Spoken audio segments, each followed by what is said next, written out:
and welcome to Chinese Folktales. This is Beibei. Chinese animation films are not well known outside China, if at all. But things were different in 2019. The film named Ne Zha, named after a Chinese mythical character, took in over 5 billion RMB, or over $700 million. Quite a splash. Although they would have made about $10 more if the character Ne Zha looked just a bit cuter. It's really not like the chubby little boy on fiery wheels that I knew from my childhood. So yeah, I have not watched it, but I know the basic story. So who is Ne Zha? The story starts with a city by the East Sea.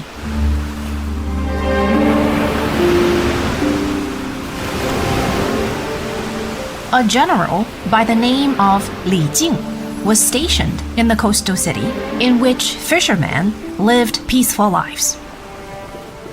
One day, the general had this worried look on his face. Were there going to be attacks on the city? Not really. It was because his wife was pregnant. Well, that was supposed to be good news, right? But the thing was, she had been pregnant for 3 years and 6 months. Sounds more like a tumor to me. But the day had finally come, and she was in labor, ready to deliver. The general was more tense and nervous than ever. He was half ready for a monster to come out, and he was very scared of it. Well, it wasn't a normal baby, all right, but not an outright hairy alien either. What his wife delivered was more like a bouncy meatball. Still weird enough, and no one dared to approach. General Li didn't like the looks of it, and he did something instinctive to an ancient military man. He raised his sword and hacked. But instead of blood spilling everywhere, the sword was bounced back with a bang. Tough meatball. But the ball of meat did split open. And guess what was inside? A chubby, cute little baby. How do Chinese describe a Michelin baby with rows of fat on its arms? We can say, as a compliment to the parents, that the baby's arms and legs look just like lotus roots, meaning in segments.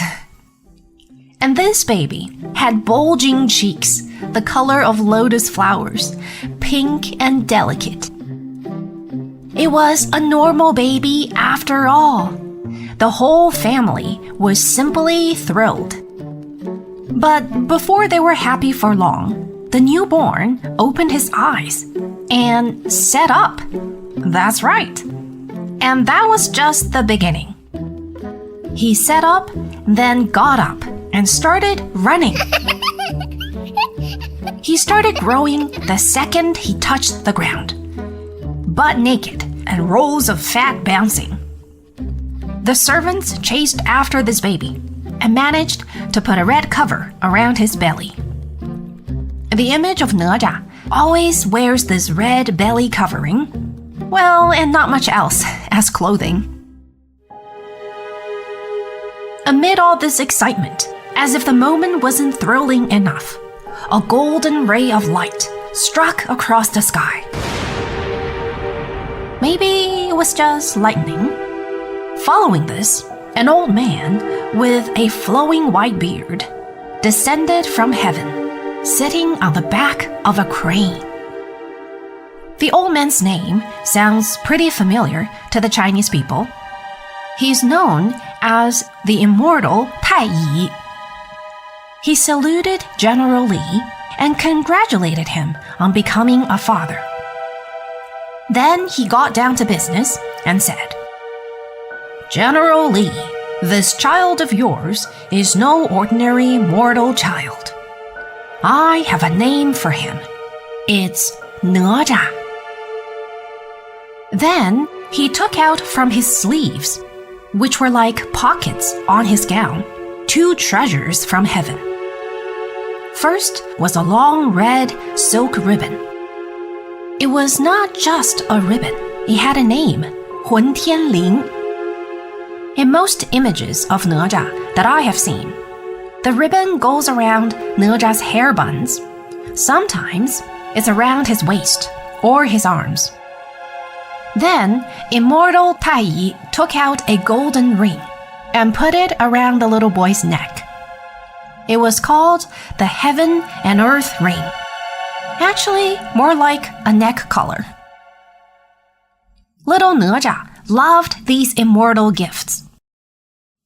Before flying away on his crane, immortal Tai Yi said to the little boy, "When you are in trouble, come and find me." Talking about having solid connections, huh? Now, with this supernatural visit and the gifts, no one could treat Ne Zha like an ordinary child. He had all the freedom he wanted. One day, he jumped into the ocean for a little bath. When he waved around the red silk ribbon, the ocean waved along. So much so that it soon looked like the ocean was boiling. That might be fun for the little boy, but not so much for those that lived in the ocean. Oh yeah, there's this underwater kingdom in the ocean, according to Chinese mythology. It was ruled by the Dragon King, who, at that moment, thought there had been an earthquake. The shrimp soldiers and crab generals didn't know what was happening. Their world was in swirls. The bottom of the ocean was the land of the Dragon King. No one dared to mess around there.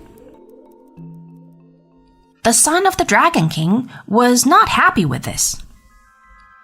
He surfaced to check what was going on, only to discover a chubby toddler making trouble. That was no one to be afraid of. The shrimp soldiers and crab generals were no longer scared.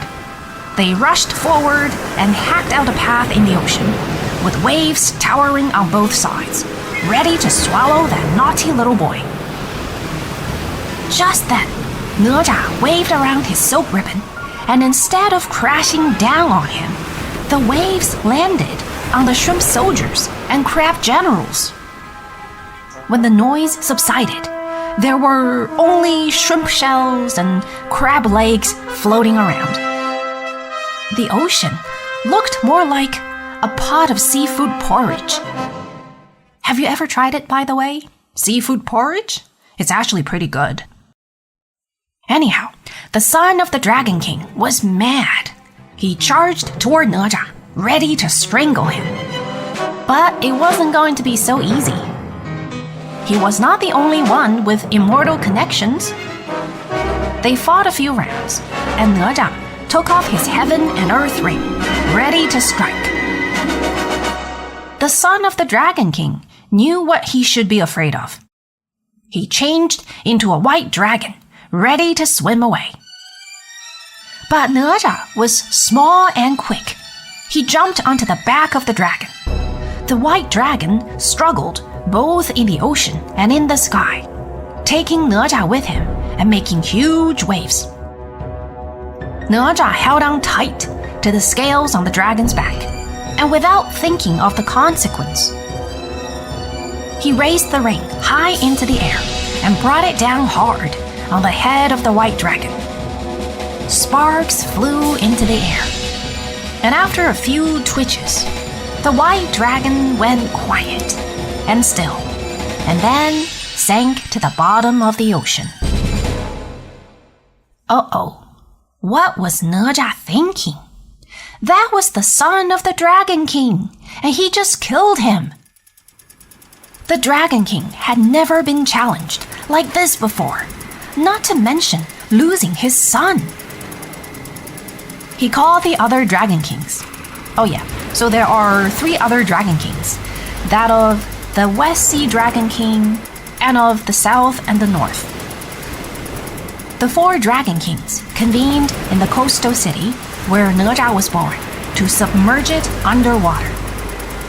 The sky darkened like ink, and huge waves reached toward the sky, taking all the fishing boats with them before crashing down again.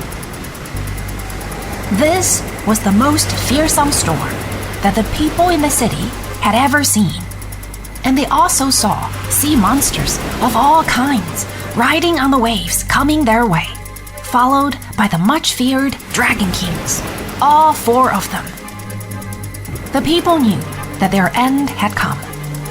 Though he didn't witness the fight, General Li was pretty sure who the troublemaker was.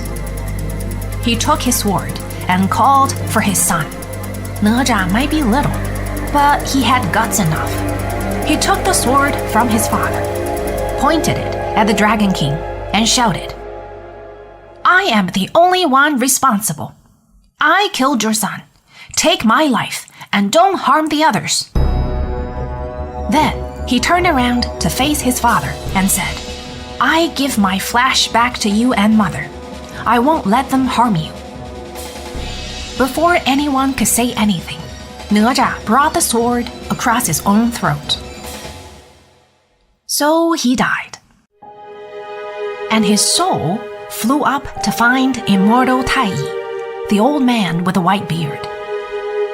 The old man took some lotus roots, and those became bones and flesh. He took petals from lotus flowers, and those became the skin. He then took some lotus leaves, and they became a dress. In the flowing mists in heaven, a new Ne Zha came into being, made from different parts of the lotus plant. And this Ne Zha never died.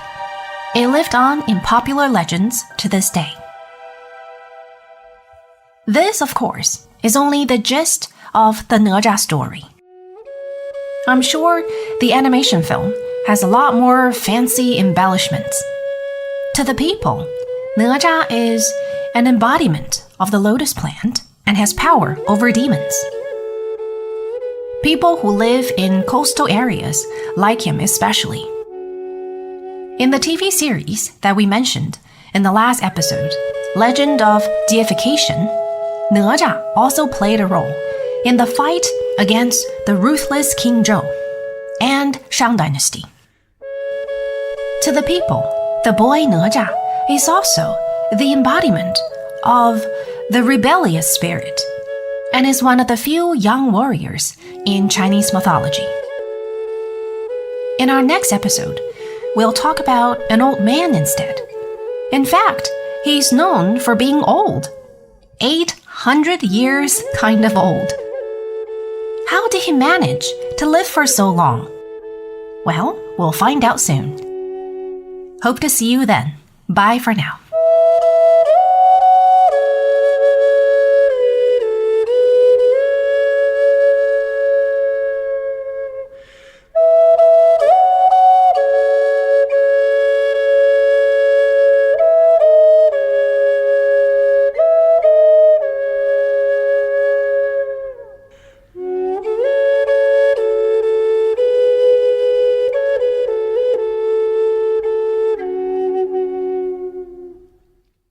This is a China Plus podcast.